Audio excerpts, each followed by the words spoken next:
On this, the first ever episode of Citizen Game, we check out the new FIFA World Cup game, Super Street Fighter 4, and Monsters Probably Stole My Princess. Tomorrow talks about PC gaming on the high street before we whip off to Guildford to meet 4 guys who quit their jobs making video games for other people to make one of their very own.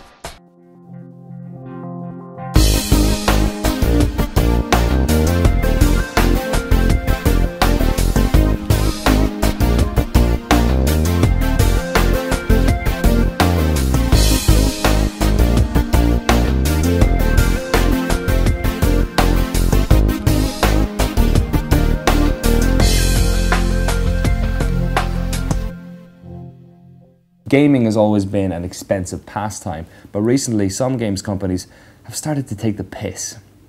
As an entry point, you're going to have to fork out over £200 for your console or consoles of choice.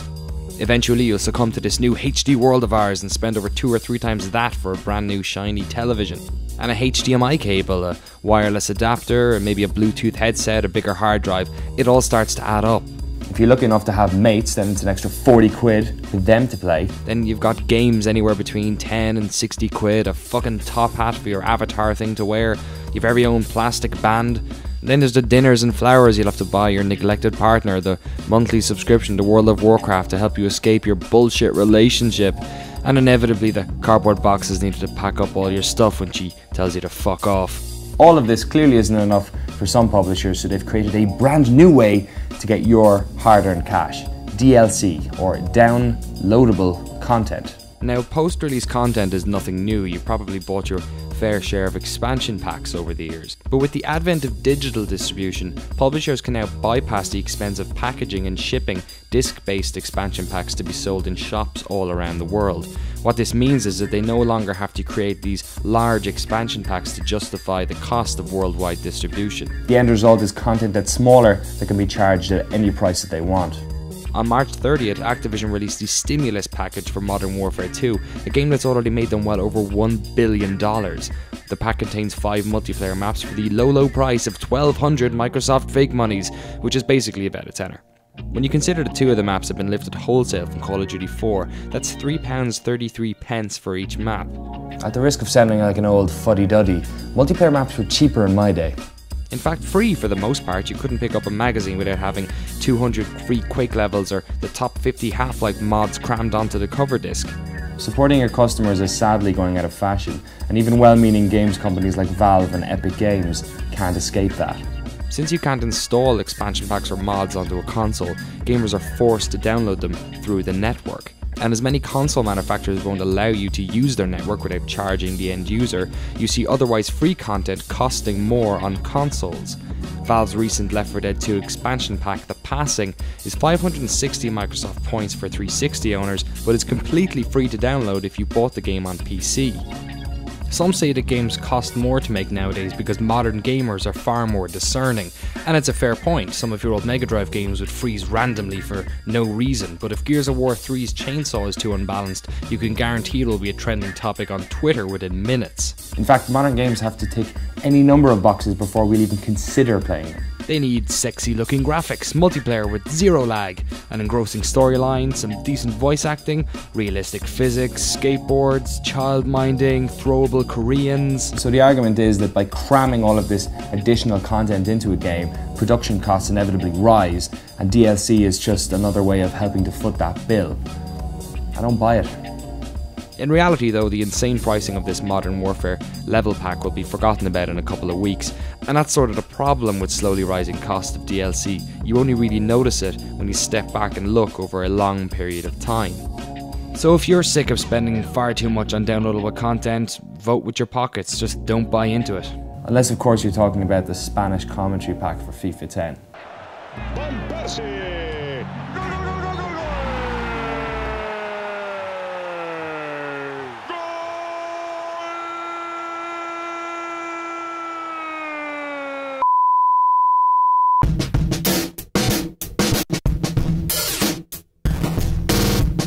See that guy there with the sweet looking beard? His name is Timur and he works in games retail. Which shop does he work in? Well, we're not really allowed to say, but when he's not being secretly filmed walking around East London, he has front row access to the ever-changing face of games retail. He's our man on the inside. He's inside man Tamoor Hussain. The three biggest contributors to the death of PC gaming are retailers, gamers and publishers. You can see the effect that retailers having on PC games simply by walking into a store. For example, my store is quite a big store, but every platform has 4 bays dedicated to it. There's a hardware bay which also has peripherals that can be sold for it. There's a chart bay which are new games, and then a pre-owned chart bay, and then a backlog bay. Every platform has 4 bays minimum. PC game has a spindle which can house at most about 30 games. Retailers make their money now most through pre-owned sales. Reason being is they can sell a £40 game, have that game come back 3 weeks later, give the customer £8 and then sell that game on again for £35. It's pure profit for them. They don't have to give any money to publishers, developers, anything like that. With PC games, because they're riddled with DRM, it's not viable. They just cannot sell it on, so they have no interest in supporting it the way they would support a console.